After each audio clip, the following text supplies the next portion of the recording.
चलिए हम देखते हैं जीव विज्ञान के एनसीईआरटी क्लास 12 के 16 चैप्टर है। चैप्टर के नाम है पर्यावरण के मुद्दे। इसमें वायु प्रदूषण और इसका नियंत्रण देखेंगे, जल प्रदूषण और उसका नियंत्रण, ठोस अपशिष्ट और कृषि रसायन एवं उसके प्रभाव के बारे में, उसके बाद रेडियो सक्रिय अपशिष्ट के बारे में, उसके बाद ग्रीन हाउस प्रभाव एवं विश्वव्यापी उष्णता के बारे में, उसके समताप मंडल में ओजोन अवक्षय के बारे में, उसके बाद संसाधन के अनुचित उपयोग एवं अनुचित अनुरक्षा द्वारा नियमितकरण, उसके बाद वन उन्मूलन के बारे में पढ़ेंगे।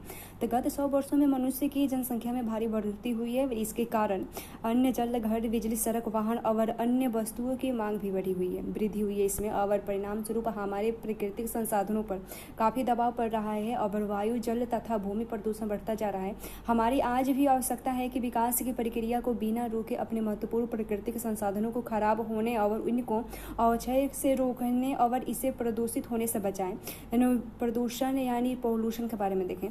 प्रदूषण वायु, भूमि, जल तथा मृदा के भौतिक, रासायनिक या जैविक अभिलक्षणों का एक अवांछनीय परिवर्तन है, और अवांछनीय परिवर्तन उत्पन्न करने वाले कारकों को प्रदूषण कहते हैं, यानी इन पोल्यूटेट कहते हैं। और पर्यावरण के प्रदूषण को नियंत्रित तथा इसके संरक्षण करने एवं हमारे पर्यावरण की गुणवत्ता सुधारने के लिए भारत सरकार द्वारा पर्यावरण संरक्षण अधिनियम 1946 पारित किया गया। और वायु प्रदूषण और इसका नियंत्रण के बारे में देखें तो हम श्वसन संबंधी आवश्यकताओं के लिए वायु पर निर्भर रहते हैं।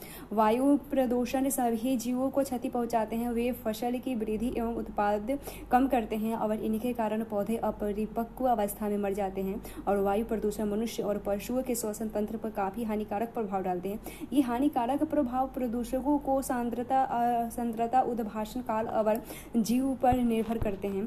और ताप विद्युत संयंत्रों के धूम्र स्तंभ, कणिकीय धूम्र और अन्य उद्योगों से हानिकारक गैस, जब नाइट्रोजन, ऑक्सीजन आदि के साथ और गैसीय वायु प्रदूषण भी निकलते हैं, तो वायुमंडल में इन हानिकारक गैसों को छोड़ने से पहले इन प्रदूषकों को पृथक करके या निस्यांदन या फिल्टर करके बाहर निकाल देना चाहिए। कणिकीय पदार्थों को निकालने के कई तरीके हैं।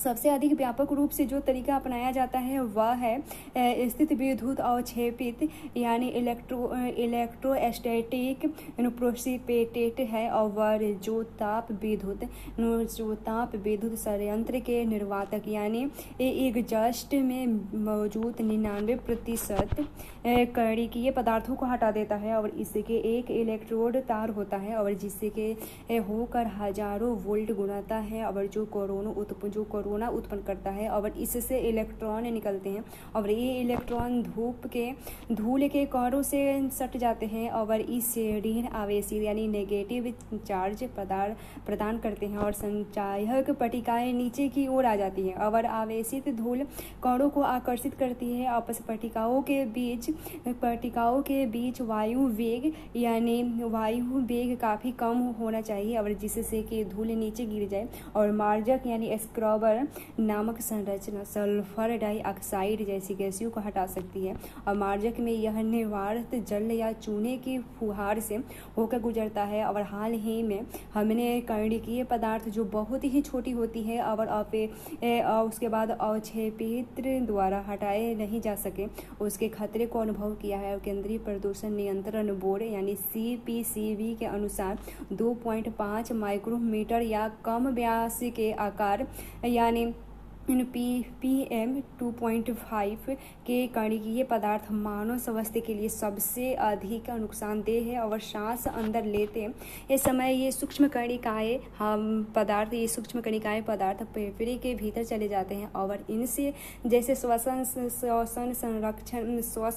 संरक्षण, उत्तेजना और थूक और फेफड़ों की क्षति तथा अकाल मृत्यु हो सकती है। खासकर महानगरों में स्वचालित वाहन वायुमंडल प्रदूषण के प्रमुख कारण है। जैसे जैसे सड़कों पर वाहनों की संख्या बढ़ती है, यह समस्या उन शहरों में भी पहुंच रही है, और स्वचालित वाहनों का रखरखाव उचित होना चाहिए। उसमें शीशा रहित पेट्रोल या डीजल का उपयोग होने से उत्सर्जित प्रदूषणों की मात्रा कम होनी चाहिए। उत्प्रेरक परिवर्तक यानी कैटालिटिक कन्वर्टर में कीमती धातु प्लेटिनम, पैलेडियम और रेडियो लगे होने चाहिए, और जो उत्प्रेरक यानी कैटलिस्ट का कार्य करते हैं और ये परिवर्तक स्वचालित वाहकों में लगे होते हैं जो विषैले गैसों के उत्सर्जन को कम करते हैं। जैसे ही निर्वात उत्प्रेरक परिवर्तक से होकर गुजरता है उसके बाद दग्ध हाइड्रोकार्बन डाइऑक्साइड और जल में बदल जाता है और कार्बन मोनोऑक्साइड तथा नाइट्रिक ऑक्साइड क्रमशः कार्बन डाइऑक्साइड और नाइट्रोजन जैसे गैस से परिवर्तन हो जाते हैं। और उत्प्रेरक परिवर्तन युक्त मोटर वाहनों से सीसा रहित पेट्रोल का उपयोग करना चाहिए और क्योंकि सीसा युक्त पेट्रोल उत्प्रेरक को अक्रिय करता है। उसके बाद वाहन वायु प्रदूषण का नियंत्रण। दिल्ली में किया गया एक अध्ययन देखते हैं।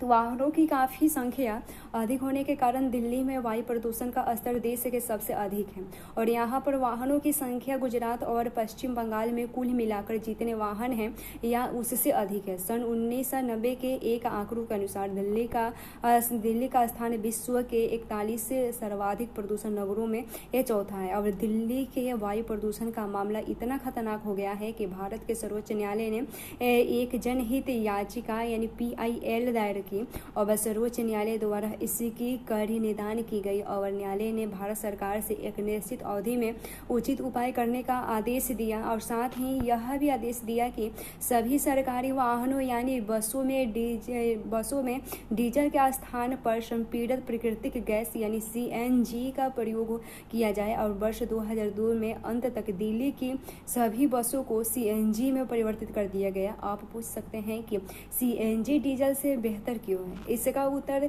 है कि वाहन में CNG सबसे अच्छी तरह जलता है और बहुत ही कम मात्रा में जलने से बचता है जबकि डीजल या पेट्रोल के मामले में ऐसा नहीं है। इसके अलावा यह पेट्रोल या डीजल में से सस्ता भी है और चोर इसकी चोरी नहीं कर सकता और पेट्रोल तथा डीजल की तरह इसे अपमिश्रित नहीं किया जा सकता। CNG में परिवर्तन करने में मुख्य समस्या इसमें वितरण स्थल यानी पंप तक ले जाने के लिए पाइपलाइन बिछाने की कठिनाई को लेकर और इसकी आबादित सप्लाई करने की है और साथ ही साथ दिल्ली में वाहन प्रदूषण को कम करने के जो अन्य उपाय किए गए हैं वे हैं पुरानी गाड़ियों को धीरे धीरे हटा देना, शीशा रहित पेट्रोल और डीजल का प्रयोग, कम गंधक यानी सल्फर युक्त पेट्रोलों और डीजल का प्रयोग और वाहनों में उत्प्रेरक परिवर्तनों का प्रयोग और वाहनों के लिए कठोर प्रदूषण स्तर लागू करना चाहिए। भारत सरकार ने एक नई वाहन ईंधन नीति के तहत भारत सरकार ने एक नई वाहन ईंधन नीति के तहत यहाँ शहरों में वाहन प्रदूषण को कम करने के लिए मार्गदर्शी सिद्धांत निर्धारित किया है और ईंधन के लिए अधिक कठोर मानक बनाए गए हैं ताकि पेट्रोल और डीजल ईंधनों में धीरे धीरे गंधक और एरोमेटिक की मात्रा कम हो जाए। उदाहरण के लिए यूरो 3 मानक के अनुसार डीजल और पेट्रोल में गंधक भी नियंत्रित कर क्रमशः 305 और 150 पार्ट्स प्रति मिली यानी ppm करना चाहिए और संबंधित ईंधन में एरोमेटिक हाइड्रोकार्बन 42% पर सीमित करना चाहिए। मार्गदर्शी के अनुसार पेट्रोल और डीजल में गंधक को कम कर 50 ppm पर लाकर लक्ष्य को 35% के स्तर पर लाना चाहिए और ईंधन के अनुरूप वाहन के इंजनों में भी सुधार करना चाहिए। भारत स्टेज द्वितीय जो यूरो 3 मानक के तुल्य है और जो अभी दिल्ली, मुंबई, कलकत्ता, चेन्नई, बेंगलोर, हैदराबाद, अहमदाबाद, पुणे, सूरत, कानपुर और आगरा में लागू है और वह 1 अप्रैल 2005 में पूरे देश में सभी स्वचालित वाहनों में लागू किया जाना चाहिए और 1 अप्रैल 2005 से ऊपर वर्णित सभी 11 शहरों में सभी स्वचालित वाहनों और ईंधन पेट्रोल और डीजल के लिए उत्सर्जन मानक यूरो 3 होना चाहिए था और 1 अप्रैल 2010 के लिए यह यूरो 4 निर्धारित किया गया और देश के अन्य सभी भागों में 2010 तक यूरो 3 मानक लागू करने पर लक्ष्य रखा गया। दिल्ली में किए गए यह प्रयासों को धन्यवाद जिनके कारण यहाँ की वायु की गुणवत्ता में काफ़ी सुधार हुआ और एक आकलन के अनुसार सन 1997 से 2005 तक दिल्ली में CO और SO2 के स्तर में काफ़ी गिरावट आई है। भारत में वायु प्रदूषण निरोध एवं नियंत्रण अधिनियम 1981 में लागू हुआ लेकिन इसमें 1987 में संशोधन कर शोर को वायु प्रदूषण के रूप में सम्मिलित किया गया। और शोर यानी नॉइज एक अवांछनीय उच्च स्तर ध्वनि है और हम आनंद और मनोरंजन के लिए तेज ध्वनि के आदी हो गए हैं। और लेकिन यह नहीं सोचते कि इसके कारण मानव में मनोवैज्ञानिक और कार्यकी या शारीरिक क्रियात्मक विकार यानी डिसऑर्डर पैदा होता है। और जितना बड़ा शहर उतना ही बड़ा उत्सव उतना ही अधिक शोर। किसी जेट वायुयान या रॉकेट को उड़ान के समय उत्पन्न अति उच्च ध्वनि स्तर 150 डेसिबल या इससे अधिक स्तर की ध्वनि को थोड़े ही समय तक सुनने से कर्णपटह यानी ईयर ड्रम क्षतिग्रस्त हो जाती है और इस प्रकार व्यक्ति के सुनने की क्षमता सदा के लिए नष्ट हो जाती है। शहरों की अपेक्षाकृत निम्न ध्वनि स्तर के दीर्घकालिक भाषण के कारण भी हमारी सुनने की क्षमता अस्थायी रूप से क्षतिग्रस्त हो सकती है। और शोर के कारण अनिद्रा, हृदय स्पंद, नुका बढ़ जाना और श्वसन के तरीके में परिवर्तन आदि में मनुष्य पीड़ा हो सकता है, जिसके कारण वह काफी तनाव की स्थिति में रहता है। यह जानते हुए भी कि शोर प्रदूषण के कई खतरनाक प्रभाव होते हैं, क्या आप अपने आसपास के आवश्यक ध्वनि प्रदूषण के स्रोत का पता लगा सकते हैं जिससे किसी को आर्थिक हानि पहुंचाए बिना तत्काल काम किया जा सकता है। हमारे उद्योग में ध्वनि अवशोषण पदार्थ का प्रयोग कर यहाँ ध्वनि ढक कर इससे कम किया जा सकता है। अस्पताल और स्कूल के आसपास हॉर्न मुक्त जोन का सीमांकन, पटाखे और लाउड स्पीकर के लिए अनुमेय ध्वनि स्तर, लाउड स्पीकर के लिए सीमा समय तय करके अब ताकि उसके बाद इसका प्रयोग नहीं किया जा सकता आदि के बारे में कठोर कानून बनाकर और उसे लागू कर ध्वनि प्रदूषण से अपनी रक्षा कर सकते हैं। उसके बाद जल प्रदूषण एवं इसका नियंत्रण के बारे में देखें। संपूर्ण ध्वनि में मनुष्य जलाशयों में सभी प्रकार के अपशिष्ट का निपटान कर इसका दुरुपयोग कर रहा है।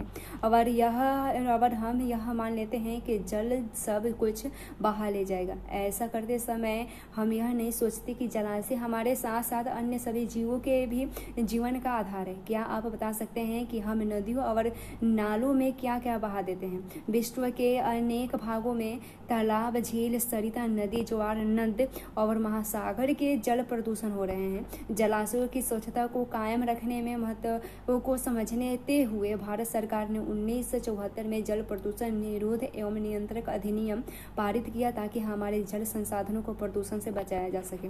घरेलू वाहित मल और उद्योग बहिस्राव देखें। नगरों और शहरों में जब हम अपने घरों में जल का काम करते हैं तो सभी चीजों को नालियों में बहा देते हैं। और क्या आपको कभी आश्चर्य हुआ है कि हमारे घरों में निकलने वाला वाहित मल कहाँ जाता है? क्या समीपस्थ नदियों में ले जाकर डालने या इसमें मिलने से पूर्व वाहित मल का उपचार किया जाता है? केवल 0.1% अपद्रव यानी इम्प्योरिटीज के कारण ही घरेलू वाहित मल मानव के उपयोग के लायक नहीं रहता।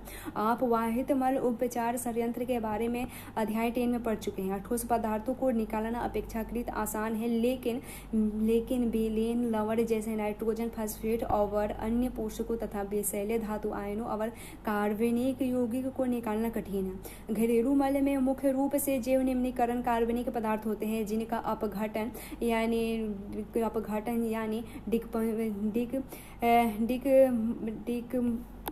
यानी डिकम्पोजिशन आसानी से हो सकता है। और हम आभारी है कि जीवाणु यानी बैक्टीरिया और अन्य सूक्ष्म जीवों के जो इन जैव पदार्थों का उपयोग कार्य द्रव यानी सबस्ट्रेट के रूप में भी करते हैं, अपनी संख्या में वृद्धि कर सकते हैं। और इसका प्रकार ये वाहित मल के कुछ उपायों के उपयोग करते हैं। वाहित मल जल जीव रासायनिक ऑक्सीजन आवश्यकता यानी बायोकेमिकल ऑक्सीजन डिमांड यानी BOD माप का जैव पदार्थ की मात्रा का आंकलन किया जा सकता है। और क्या आप बता सकते हैं कि यह किस प्रकार किया जाता है? सूक्ष्म जीव में संबंधी अध्याय में आप BOD सूक्ष्म जीव और जैव निम्नीकरण पदार्थ के परस्पर संबंध के बारे में पढ़ चुके हैं।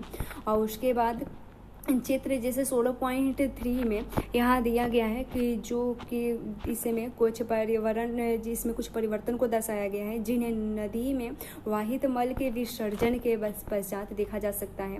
उसके बाद अभिवाही जलाशय में जैव पदार्थ के जैव निम्नीकरण यानी बायोडिग्रेशन से जुड़े सूक्ष्म जीव ऑक्सीजन की काफ़ी मात्रा का उपभोग करते हैं और इसके स्वरूप वाहित मल विसर्जन स्थल पर भी अनुप्रवाह यानी डाउन स्ट्रीम के जल में घुली ऑक्सीजन की मात्रा में तेजी से गिरावट आती है और इसके कारण मछलियां तथा अन्य जलीय जीवों की मृत्यु दर में वृद्धि हो जाती है। जलाशयों में काफ़ी मात्रा में इन पोषकों की उपस्थिति के कारण पलवकीय यानी मुख्य प्लावी शैवाल की अतिशय शुद्ध वृद्धि होती है और इससे शैवाल प्रस्फुटन यानी अल्गन ब्लूम कहा जाता है और इसके कारण जलाशयों का रंग विशेष प्रकार का होता जाता है और शैवाल प्रस्फुटन के कारण जल की गुणवत्ता घट जाती है और मछलियां मर जाती है। कुछ प्रस्फुटनकारी शैवाल मनुष्य और जानवरों के लिए अतिशय विषैले होते हैं।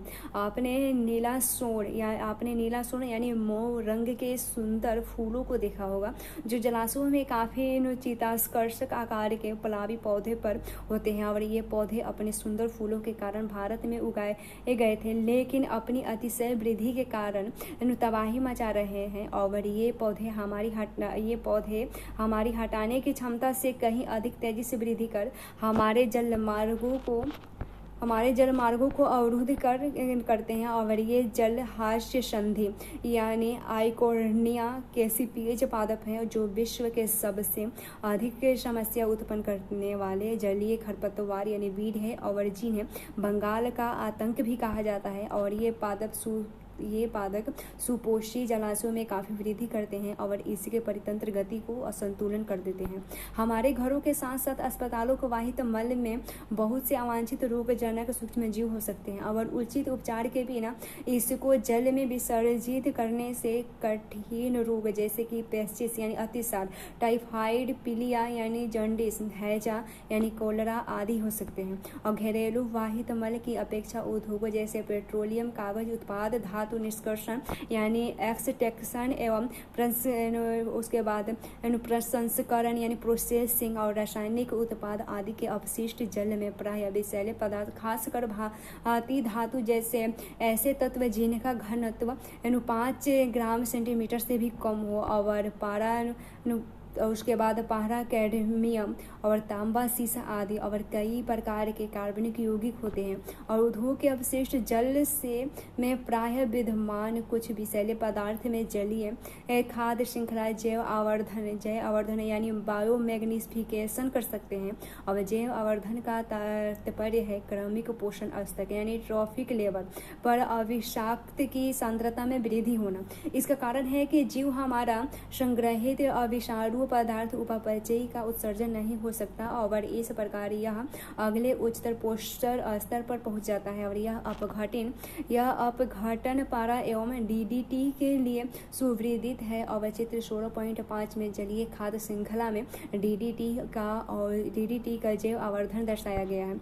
इस प्रकार क्रमिक पोषण स्तरों पर डीडीटी की सांद्रता बढ़ जाती है। यदि जल में यह सांद्रता 0.003 pb के यानी पर्टर्स पर विलयन से प्रारंभ होती है तो अंत में जैव आवर्धन के द्वारा मत्स्य भक्षी पक्षियों में बढ़कर 25 ppm हो जाती है और पक्षियों में डीडीपी के उच्च सांद्रता कैल्शियम उपापचय को नुकसान पहुंचाती है जिसके कारण अंड कौवा के यानी एग सेल पतला हो जाता है और यह समय से पहले फट जाता है जिसके कारण पक्षी समष्टि यानी वर्ल्ड पॉपुलेशन यानी इनकी संख्या में कमी हो जाती है। सुपोषण यानी यूट्राफिकेशन झील का प्रतिकृति कारण प्रभावन यानी एजिंग दर्शाता है और यानी झील अधिक उम्र की हो जाती है और यह इसके जल की जैव समृद्धि के कारण होता है।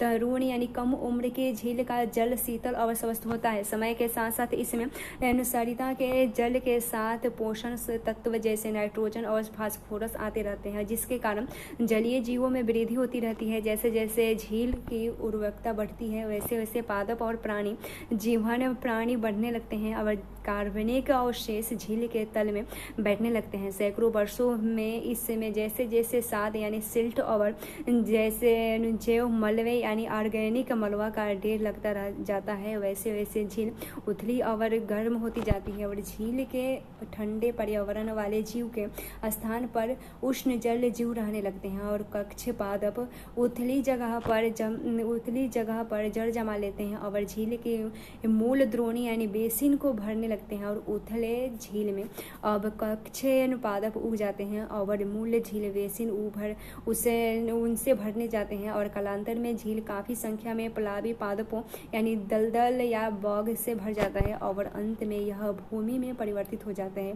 और जल वायु झील का साइज और अन्य कारकों के अनुसार झील का यह प्राकृतिक काल प्रभावन हजारों वर्षों में होता है। फिर भी मनुष्य के क्रियाकलाप जैसे उद्योगों और घरों के बहिस्राव यानी एफ्लुएंट काल प्रभावन प्रक्रम के मूलतः तेजी ला सकते हैं और इस प्रक्रिया के संवर्धन यानी कल्चरल या त्वरित सुपोषण यानी एक्सीलरेटर यूट्राफिकेशन कहा जाता है। और गत शताब्दी में पृथ्वी के कई भागों के झील का वाहित मल और कृषि तथा औद्योगिक अपशिष्ट के कारण तीव्र सुपोषण हुआ है। इसके मुख्य संदूषण नाइट्रोजन और फास्फोरस है जो पौधे के लिए पोषक पदार्थ कार्य करते हैं और इनके कारण शैवाल की वृद्धि अति उद्दीपित होती है, जिसकी वजह से अरमणीय मलफेन यानी एस्कम बनने तथा और रुचिकर गंध निकलते हैं और ऐसे होने से जल में विलीन ऑक्सीजन जो अन्य जल जीवों के लिए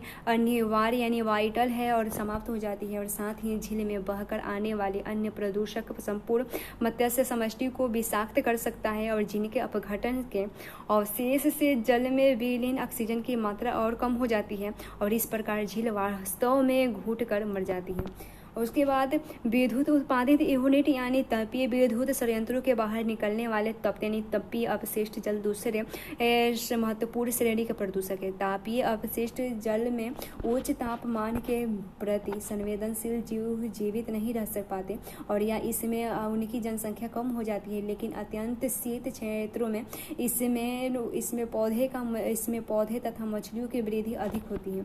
उसके बाद प्राकृतिक अपशिष्ट जल उपचार केस अध्ययन देखें तो वाहित मल सहित अपशिष्ट जल का उपचार एकीकृत ढंग से कृत्रिम और प्राकृतिक दोनों प्रक्रमों को मिलाजुला कर किया जा सकता है। इस प्रक्रम का प्रयास कैलिफोर्निया के उत्तरी तट पर स्थित अर्काटा शहर में किया गया और हम्बोल्ट स्टेट यूनिवर्सिटी के जीव वैज्ञानिक के सहयोग से शहर के लोगों ने प्राकृतिक यंत्र के अंतर्गत एकीकृत जल उपचार प्रक्रम तैयार किया और जलोपचार का कार्य 2 चरणों में किया गया।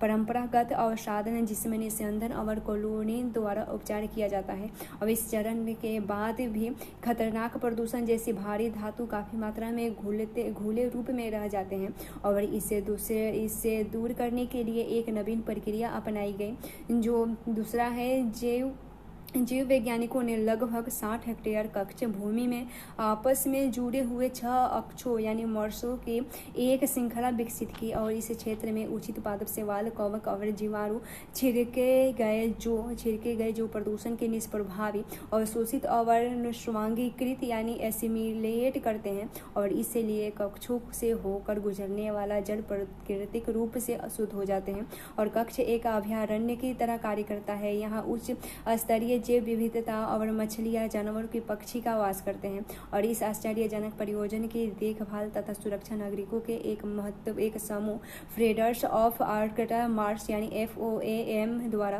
की जाती है। अब तक हमारे यहाँ धारणा रही है कि अपशिष्ट को दूर करने के लिए जल यानी वाहित मल के निर्माण की जरूरत होती है, लेकिन मानव अपशिष्ट उत्सर्ग यानी एक्सक्रीटा यानी मल मूत्र के निपटान के लिए यदि जल जरूरी न हो तो क्या होगा? क्या आप अनुमान लगा सकते हैं कि यदि टॉयलेट को फ्लश न करना पड़े तो जल की कितनी बचत होगी? और वास्तव में यह एक वास्तविकता है और मानव उत्सर्ग यानी मलमूत्र के हैंडलिंग यानी निपटान के लिए पारिस्थितिकी स्वच्छता एवं एक निर्वहनीय तंत्र है जिसमें शुष्क टॉयलेट कंपोस्टिंग का प्रयोग किया जाता है। मानव अपशिष्ट निपटान के लिए एक व्यवहारिक, स्वास्थ्यकर और कम लागत का तरीका है। और यहाँ ध्यान देने योग्य बात यह है कि कंपोस्ट की इस विधि में से मानव मलमूत्र यानी उत्सर्ग का पुनः चक्रण कर एक संसाधन यानी प्राकृतिक उर्वरक के रूप में परिवर्तित किया जा सकता है। इससे रासायनिक खाद की आवश्यकता कम हो जाती है। केरल के कई भागों और श्रीलंका में इकोशैन शौचालय यानी टॉयलेट का प्रयोग किया जा रहा है। और उसके बाद ठोस अपशिष्ट देखें। ठोस अपशिष्ट में वे सभी चीजें सम्मिलित है जो कूड़ा कचरा करकट के फेंक दिए जाते हैं। और नगर पालिका के ठोस अपशिष्ट में घरों, कार्यालयों, भंडारों, विद्यालयों आदि से नदी में फेंकी गई सभी चीजें आती है और जो नगर पालिका द्वारा इकट्ठा की जाती है और उनका निपटान किया जाता है। नगर पालिका के ठोस अपशिष्ट में आमतौर पर कागज, खाद्य अपशिष्ट, कांच, धातु, रबर, चमड़ा, वस्त्र आदि होते हैं और इनको जलाने से अपशिष्ट के आयतन में कमी आ जाती है, लेकिन यह सामान्यतः पूरी तरह जलता नहीं। और खुले में इसे फेंकने से यह चूहा और मक्खियों के लिए प्रजनन स्थल का कार्य करता है। और सैनिटरी लैंडफिल्स खुले स्थानों में जलाकर ढेर लगाने के बदले अपनाया गया है। और सैनिटरी लैंडफिल में अपशिष्ट को संवहन यानी कॉम्पैक्शन के बाद गड्ढा या खाई में डाला जाता है और प्रतिदिन धूल मिट्टी इसे ढक दिया जाता है। यदि आप किसी शहर या नगर में रहते हो तो क्या आपको मालूम है कि सबसे नज़दीकी लैंडफिल का स्थल कहाँ है? और वास्तव में लैंडफिल्स भी कोई अच्छा हल नहीं है, क्योंकि खासकर महानगरों में कचरा इतना अधिक होने लगता है कि ये स्थल भी भर जाते हैं। और इन लैंडफिल्स से रसायनों के भी रिसाव का खतरा है, जिससे कि भौम जल संसाधन प्रदूषित हो जाते हैं। और इन सब का एकमात्र हल है पर्यावरणीय मुद्दों के प्रति हम सभी को अधिक संवेदनशील होना चाहिए। और हमारे द्वारा उत्पन्न अपशिष्ट को 3 श्रेणियों में वर्गीकृत किया जाता है। और जैसे पहला है जैव निम्नीकरण युग यानी बायोडिग्रेडेबल है, और उसके बाद दूसरा है पुनर्चक्रण युग और तीसरा है जैव निम्नीकरण आयोग। यह महत्वपूर्ण है कि उत्पन्न सभी कचरे को छटाई की जाए और जिससे कचरे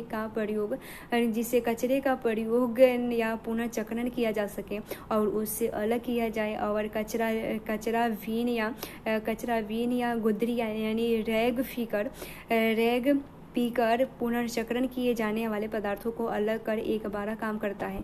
और जैव निम्नीकरण पदार्थों को जमीन में गहरे ढकने में रखा जा सकता है और प्राकृतिक रूप में अपघटन के लिए छोड़ दिया जाता है। इसके पश्चात केवल अजैव निम्नीकरण निपटाने के लिए बच जाता है। हमारा मुख्य लक्ष्य होना चाहिए कि कचरा कम उत्पन्न हो, लेकिन इसके स्थान पर हम लोग अजैव निम्नीकरणीय उत्पादों का प्रयोग अधिक करते जा रहे हैं। किसी की अच्छी गुणवत्ता की खाद्य सामग्री का तैयार पैकेट और जैसे बिस्कुट का पैकेट उठाकर उसकी पैकिंग को देखें और क्या आप पैकिंग के कई रक्षणात्मक तहों को देख सकते हैं। उनमें से एक तह प्लास्टिक की होती है और हम अपनी दैनिक प्रयोगों में आने वाली चीज़ों जैसे दूध और जल को भी पॉलीबैग के पैक में करने लगे हैं। और शहरों में फल और सब्जियों की सुंदर पॉलीस्टेरीन और प्लास्टिक पैक में कर दिए जाते हैं और इसमें इनकी काफ़ी कीमत चुकानी पड़ती है। और हम करते क्या हैं? पर्यावरण को काफ़ी प्रदूषण करने में योगदान दे रहे हैं। पूरे देश में राज्य सरकारें प्रयास कर रही है कि प्लास्टिक का प्रयोग कम हो और इसके बदले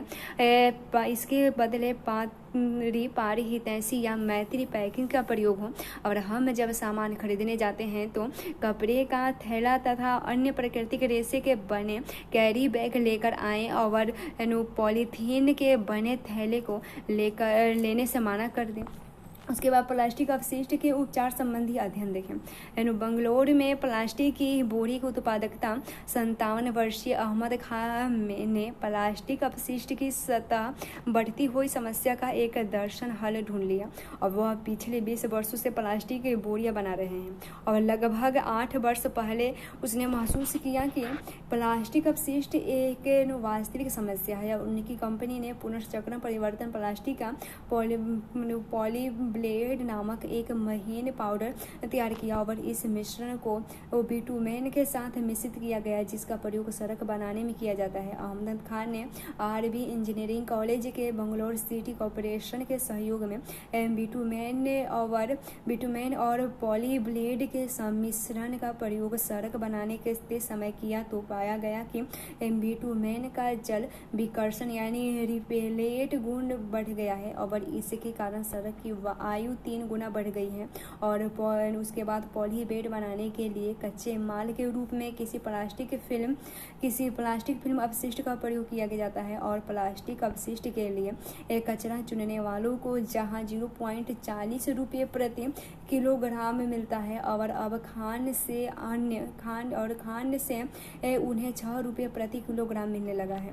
बंगलौर में खान की तकनीकी का प्रयोग कर वर्ष 2002 तक लगभग 40 किलोमीटर सड़क की निर्माण हो चुका है और वहां अब खान को पॉली ब्लेड तैयार करने के लिए जल्द ही प्लास्टिक अपशिष्ट की कमी पड़ने लगी है। और उसके बाद पॉलीब्लेड की खोज के लिए आभार मानना चाहिए कि अब हम प्लास्टिक अपशिष्ट के दम घोटू दुष्प्रभाव से अपने को बचा सकते हैं। अस्पताल से खतरनाक अपशिष्ट निकलते हैं जिसमें विसंक्रामक डिसिफिकेटर और अन्य हानिकारक रसायन तथा रोगजनक सूक्ष्म जीव भी होते हैं और इस प्रकार के अपशिष्ट की सावधानी पूर्वक उपचार और निपटान की आवश्यकता है। अस्पताल के अपशिष्ट के निपटान के लिए भस्क यानी इंसिनरेटर का प्रयोग अत्यंत आवश्यक है और ऐसे कंप्यूटर और इलेक्ट्रॉनिक सामान जो मरम्मत के लायक नहीं रह जाते इलेक्ट्रॉनिक अपशिष्ट यानी ई वेस्टर कहलाते हैं और ई अपशिष्ट के लेड फिल्म से गाड़ दिए जाते हैं या जलाकर भस्म कर दिए जाते हैं। विकसित देशों में उत्पादित ई अपशिष्ट का आधे से अधिक भाग विकासशील देशों खासकर चीन, भारत तथा पाकिस्तान से निर्यात किया जाता है, जबकि तांबा, लोहा, सिलिकॉन, निकल और स्वर्ण जैसे धातु पुनर्चक्रण यानी रिसाइक्लिंग प्रक्रिया द्वारा प्राप्त किए जाते हैं। और विकसित देशों में ई अपशिष्ट के पुनर्चक्रण की सुविधा को उपलब्ध है, लेकिन विकासशील देशों में यह कार्य प्रायः हाथ से किया जाता है और इस प्रकार इन कार्य से जुड़ी कर्मियों पर ई अपशिष्ट के मौजूद विषैले पदार्थ का प्रभाव पड़ता है और ई अपशिष्ट के उपचार का एकमात्र हल पुनर्चक्रण है यदि इसे पर्यावरण अनुकूलन या हितैषी तरीके किया जाए तो। उसके बाद कृषि रसायन और उनके प्रभाव के बारे में देखें तो हरित क्रांति के चलते फसल उत्पाद बढ़ने के लिए जैव यानी कार्बनिक उर्वरक यानी ऑर्गेनिक फर्टिलाइजर और पीड़कनाशियों का प्रयोग कई गुना बढ़ गया है और अब पीड़कनाशी, शाकनाशी, कवकनाशी यानी फंगिसाइड आदि का प्रयोग काफी होने लगा है और ये सभी लक्षण जीवो यानी नॉन टारगेट ऑर्गेनिज्म जो मृदा परिवर्तन के महत्वपूर्ण घटक है उसके लिए विषैले हैं। और क्या आप सोच सकते हैं कि स्थानीय परितंत्र में उन्हें जैव अवर्धित यानी बायो मैग्नीफाइड किया जाता है और हम जानते हैं कि कृत्रिम उर्वरकों की मात्रा को बढ़ाते जाने से जलीय परिवर्तन बनाम सुपोषण पर क्या असर पड़ेगा और इसलिए कृषि वर्तमान समस्या अत्यंत गंभीर समस्या है। उसके बाद जैव खेती केश अध्ययन देखें तो एकीकृत जैव खेती चक्रीय एवं शून्य अपशिष्ट यानी जीरो वेस्ट वाली है और इसमें एक प्रक्रम से प्राप्त अपशिष्ट अन्य प्रक्रमों के लिए पोषक के रूप में काम में आता है और इसके कारण संसाधन का अधिकतम उपयोग संभव है और उत्पादन की क्षमता भी बढ़ती है। रेशम चंद्र डागर नामक सोनीपत हरियाणा का किसान भी यही कर रहा है और वह मधुमक्खिका पालन, डेयरी प्रबंधन, जल संग्रह यानी वाटर हार्वेस्टिंग, कंपोस्ट बनाने और कृषि का कार्य श्रृंखलाबद्ध क्रमों में करता है जो दूसरों को संभालते हैं और इस प्रकार यह एक बहुत ही किफायती और दीर्घ उपयोगी प्रक्रम बन जाता है और उस फसल के लिए रासायनिक उर्वरक के प्रयोग की कोई आवश्यकता नहीं रहती क्योंकि पशुधन के उत्सर्ग यानी मलमूत्र यानी गोबर का प्रयोग खाद के रूप में किया जाता है और फसल अपशिष्ट का प्रयोग कंपोस्ट बनाने के लिए किया जाता है जिसका प्रयोग प्राकृतिक उर्वरक के रूप में या फर्म की ऊर्जा की आवश्यकता की पूर्ति के लिए प्राकृतिक गैस के उत्पाद में किया जा सकता है और इसका सूचना के प्रसार और एकीकृत जैव खेती के प्रयोग में सहायता प्रदान करने और उसके लिए डागर ने हरियाणा किसान कल्याण क्लब बनाया और जिसकी वर्तमान सदस्य संख्या 5000 कृषक है। और रेडियो सक्रिय अपशिष्ट देखें, प्रारंभ में न्यूक्लियर ऊर्जा को विद्युत उत्पाद के मामले में एक गैर प्रदूषण तरीका माना जाता है। बाद में यह पता चला है कि न्यूक्लियर ऊर्जा के प्रयोग में दो सर्वाधिक खतरनाक अंतर्निहित समस्या है। पहली समस्या आकस्मिक रिसाव की है, जैसे कि 3 माइल आइलैंड और चेरनोबिल की घटनाओं में हुआ था। और इसकी दूसरी समस्या रेडियो सक्रियता अपशिष्ट के सुरक्षित निपटान की है। न्यूक्लियर अपशिष्ट से निकलने वाला विकिरण जीवों के लिए बेहद नुकसानदेह होता है, क्योंकि इसके कारण अति उच्च दर से उत्परिवर्तन यानी म्यूटेशन होते हैं और न्यूक्लियर अपशिष्ट विकिरण की ज़्यादा मात्रा यानी डोज घातक यानी जानलेवा हो सकती है। और लेकिन हम कम मात्रा के कारण कई विकार होते हैं और इसका सबसे अधिक बार होने वाला विकार कैंसर है। इसलिए न्यूक्लियर अपशिष्ट अत्यंत प्रभावकारी प्रदूषण है और इसके कारण उपचार में अत्यधिक सावधानी की जरूरत है। यह सिफारिश की गई है कि परिवर्तित भंडार का कार्य उचित रूप से कवचित पात्रों में चट्टानों के नीचे लगभग 5000 मीटर की गहराई में पृथ्वी में गाड़ कर करना चाहिए। और यद्यपि निपटान की इस विधि के बारे में ये भी लोगों को कड़ा विरोध है। और क्या आप क्यों सोचते हैं कि निपटान के इस तरीके में काफ़ी लोग सहमत नहीं हैं? इस बारे में आप ऐसा क्यों सोच सकते हैं? और ग्रीन हाउस प्रभाव और विश्वव्यापी उष्णता के बारे में देखें। ग्रीन हाउस प्रभाव शब्द की उत्पत्ति एक ऐसी परिघटना से हुई है जो पौधधर यानी ग्रीन हाउस में होती है। क्या आपने कभी इन पौधघर देखे हैं यानी ग्रीन हाउस देखे हैं? यह एक छोटा ग्लास का घर जैसा होता है जिसका प्रयोग खासकर शीत ऋतु में पौधों को उगाने के लिए किया जाता है। और ग्लास पैनल प्रकाश को अंदर तो आने देती है लेकिन बाहर ताप को नहीं निकलने देती, इसलिए पौधघर ठीक उसी तरह गर्म हो जाता है जैसे कि कुछ घंटों के लिए धूप में पार्क कर दी गई कार का भीतरी भाग गर्म हो जाती है। और ग्रीन हाउस प्रभाव प्राकृतिक रूप से होने वाली परिघटना है जिसके कारण पृथ्वी की सतह और वायुमंडल गर्म हो जाती है। और आपको यह जानकर आश्चर्य होगा कि यदि ग्रीन हाउस प्रभाव नहीं होता तो आज पृथ्वी की सतह का औसत तापमान 15 डिग्री सेल्सियस रहने के बजाय ठंडा होकर 18 यानी शून्य से भी -18 यानी शून्य से भी नीचे हो जाता।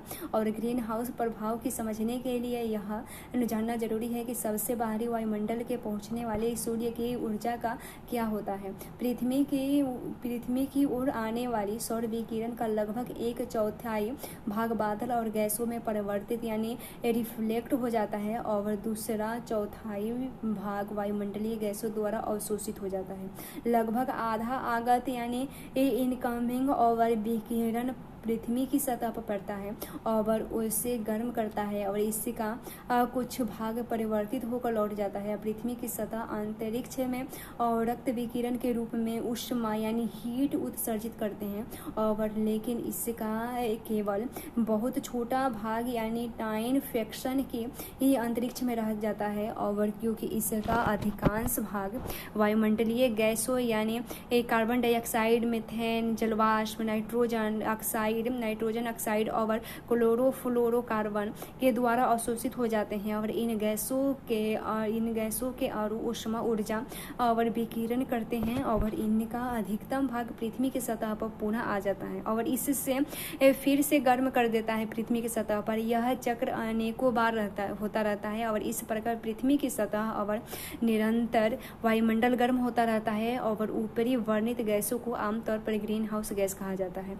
क्योंकि इनके कारण ही ग्रीन हाउस प्रभाव पड़ते हैं। ग्रीन हाउस गैसों के स्तर में वृद्धि के कारण पृथ्वी की सतह का ताप काफ़ी हद तक बढ़ जाता है और जिसके कारण विश्वव्यापी उष्णता होती है और गत शताब्दी में पृथ्वी के तापमान में 0.6 डिग्री सेंटीग्रेड वृद्धि होती है और इनमें से अधिकतर वृद्धि पिछले 3 दशकों में भी हुई है। और एक सुझाव के अनुसार सन 2021 तक विश्व का तापमान 1.4 से 5.8 डिग्री सेंटीग्रेड बढ़ सकता है। और वैज्ञानिकों का मानना है कि तापमान में इस वृद्धि में पर्यावरण में हानिकारक का परिवर्तन होते हैं और जिसके परिणाम स्वरूप विचित्र वायुमंडल परिवर्तन जैसे कि EI3 प्रभाव होते हैं और इसके फलस्वरूप ध्रुवीय टोपियों और अन्य जगहों जैसे हिमालय के हिम चोटियों का पिघलना बढ़ जाता है और कई वर्षों तक इससे समुद्र तल का स्तर बढ़ेगा जो कि समुद्रीय तटीय क्षेत्रों को जलमग्न कर देगा। और वैश्विक उष्णता से होने वाली परिवर्तन का कुल परिदृश्य अभी भी सक्रिय अनुसंधान का विषय है।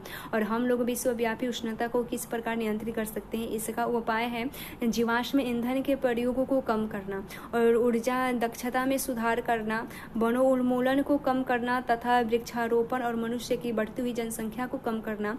उसके बाद वायुमंडल में ग्रीन हाउस गैस के उत्सर्जन को कम करने के लिए अंतर्राष्ट्रीय प्रयास भी किए जा रहे हैं। उसके बाद समताप मंडल में ओजोन परत के क्षय के बारे में देखते हैं।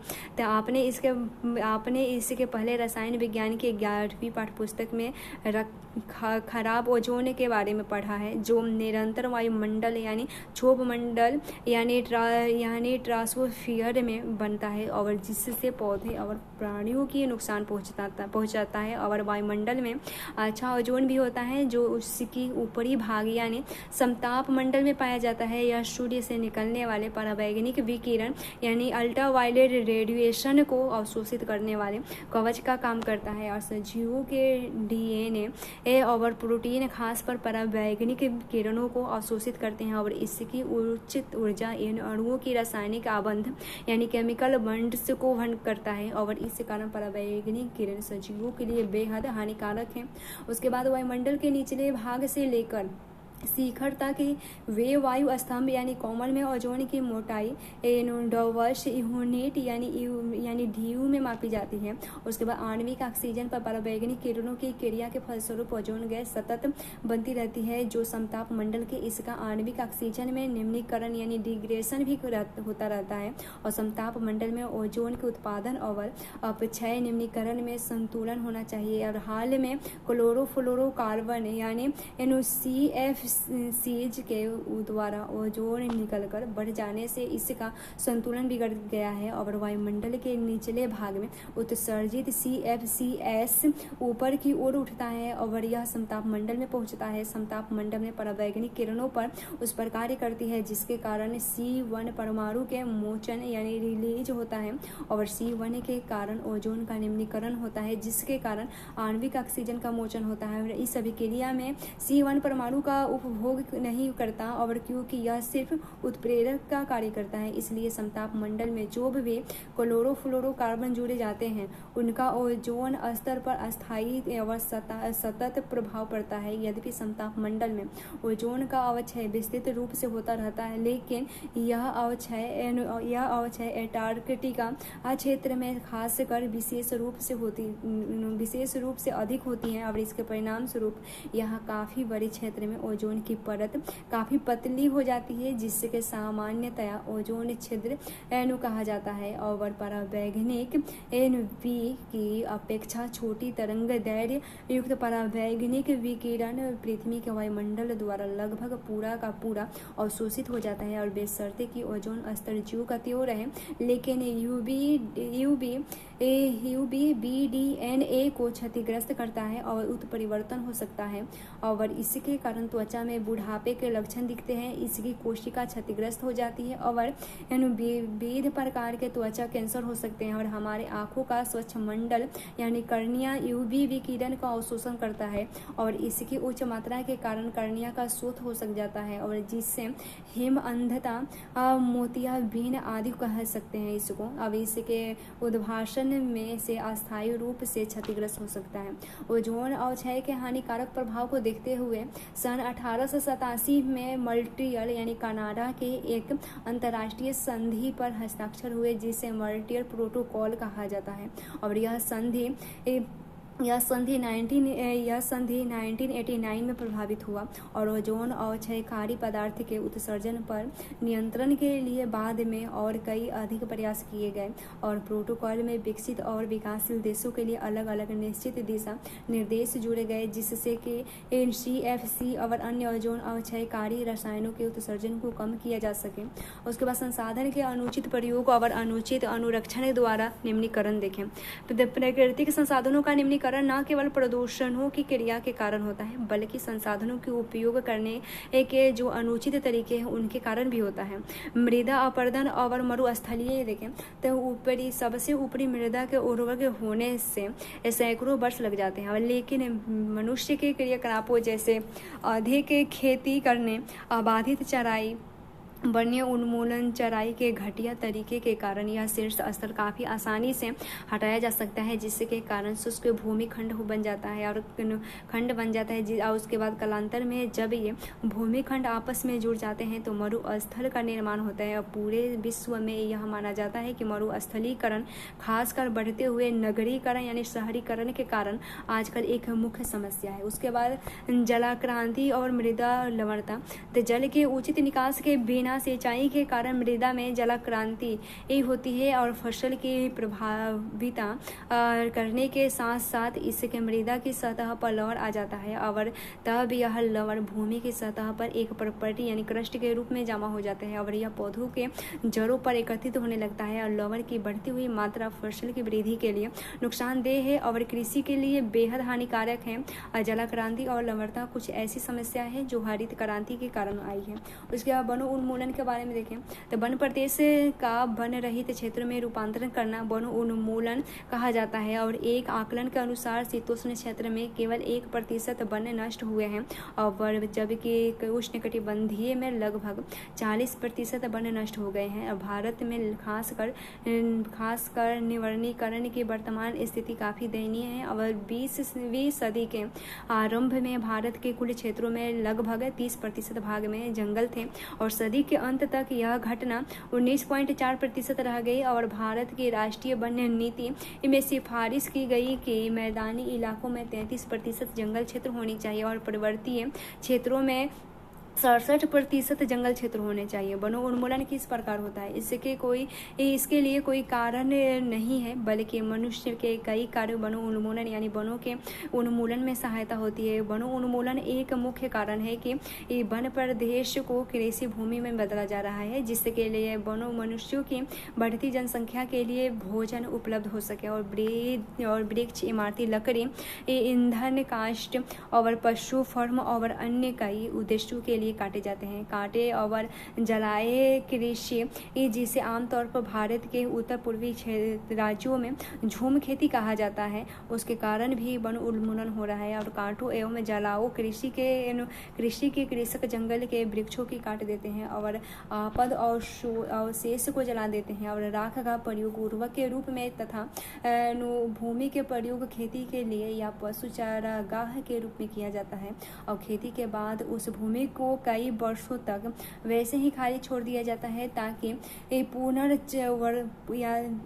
पुनर्वर्धन हो जाए और कृषि फिर अन्य क्षेत्रों में जाकर इसी प्रकार दोहराई जाती है। वनों उन्मूलन के परिणाम क्या क्या हैं? इसके मुख्य प्रभावों में एक है वायुमंडल में कार्बन डाइऑक्साइड की सांद्रता बढ़ जाती है क्योंकि वृक्ष को अपने जैव भार यानी बायोमास में काफ़ी अधिक कार्बन धारण कर सकते थे। वनों उन्मूलन के कारण नष्ट हो रहे हैं और वनों उन्मूलन के कारण आवास नष्ट होने से जैव विविधता यानी बायोडाइवर्सिटी में कमी हो रही है और इसी के कारण जलीय चक्र बिगड़ती जा रही है और मृदा का अपरदन होता है और चरम मामलों में इसका मरुस्थलीय करण यानी मरुभूमि में परिवर्तन हो रहा है। और पुनर्नवीनीकरण देखें तो यह प्रक्रिया है जिसमें वन को फिर से लगाया जाता है और पहले कभी मौजूद था और बाद में उसे नष्ट कर दिया गया।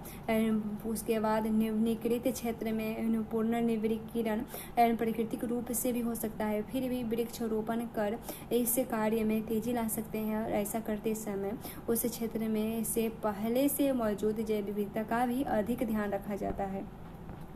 उसके बाद देखिए वन संरक्षण में लोगों की भागीदारी एक अध्ययन के रूप में देखते हैं। तो भारत में इसका लंबा इतिहास है। सन 1931 में राजस्थान में जोधपुर नरेश ने एक नए महल का निर्माण के लिए अपने एक मंत्री से लकड़ी का इंतजाम करने के लिए कहा और राजा ने मंत्री और अनुकर्मी एक गांव जहां बिश्नोई परिवार के लोग रहा करते थे उसके पास के जंगल में वृक्ष काटने के लिए गए। बिश्नोई परिवार की अमृता नामक एक महिला ने अद्भुत साहस का परिचय दिया और महिला पेड़ से चिपक कर खड़ी हो गई और उस समय राजा के लोगों उसे कहा कि वृक्ष को काटने से पहले मुझे काटने का साहस करो और उसके लिए वृक्ष की रक्षा अपने जीवन से कहीं अधिक बढ़कर किया। और दुख की बात यह है कि राजा के लोगों ने उसकी बातों पर ध्यान नहीं दिया और पेड़ के साथ साथ अमृता देवी की भी काटाई कर दी और उसके बाद उनकी 3 बेटियों तथा बिश्नोई परिवार के सैकड़ों लोगों ने वृक्ष की रक्षा में अपने प्राण गंवा दिए और इतिहास में कहीं भी इस प्रकार के प्रतिबद्धता की कोई मिसाल नहीं है। और जबकि पर्यावरण की रक्षा के लिए मनुष्य ने अपना बलिदान कर दिया है। हाल ही में भारत सरकार ने अमृता देवी बिश्नोई वन्य जीव संरक्षण पुरस्कार देना शुरू किया है और यह पुरस्कार ग्रामीण क्षेत्रों में ऐसे व्यक्तियों या समुदायों को दिया जाता है जिन्होंने वन्य जीवों की रक्षा के लिए अद्भुत साहस और संपर्क दिखाया है। और अपने हिमालय के गढ़वाल के चिपको आंदोलन के बारे में सुना होगा। सन 1974 में ठेकेदारों द्वारा काटे जा रहे वृक्षों की रक्षा के लिए उसमें चिपक कर स्थानीय महिलाओं ने काफ़ी बहादुरी का परिचय दिया था और विश्व भर में लोगों ने चिपको आंदोलन की सराहना की थी। और स्थानीय समुदायों की भागीदारी के महत्व को महसूस करते हुए भारत सरकार ने 1980 के दशक में संयुक्त वन प्रबंधन लागू किया और जिससे कि स्थानीय समुदायों के साथ मिलकर काफ़ी अच्छी तरह से वनों की रक्षा का और प्रबंधन का कार्य किया जा सके। और वनों के प्रति उनकी सेवाओं के बदले में समुदाय विविध प्रकार के वन उत्पाद यानी फॉरेस्ट प्रोडक्ट्स जैसे फल, गोंद, रबर, दवाई आदि प्राप्त कर लाभ उठाएं। और इस प्रकार वन का संरक्षण निर्वहनीय तरीके ऐसे किया जा सकता है। सारांश देखें तो पर्यावरण प्रदूषण और महत्वपूर्ण संसाधनों में संबंध मुख्य समस्या स्थानीय क्षेत्रीय स्तर से लेकर विश्व स्तर पर अलग अलग है। वायु प्रदूषण मुख्य रूप से उद्योगों तथा स्वचालित वाहनों में जीवाश्म ईंधन और कोयले तथा पेट्रोलियम के जलने से होता है।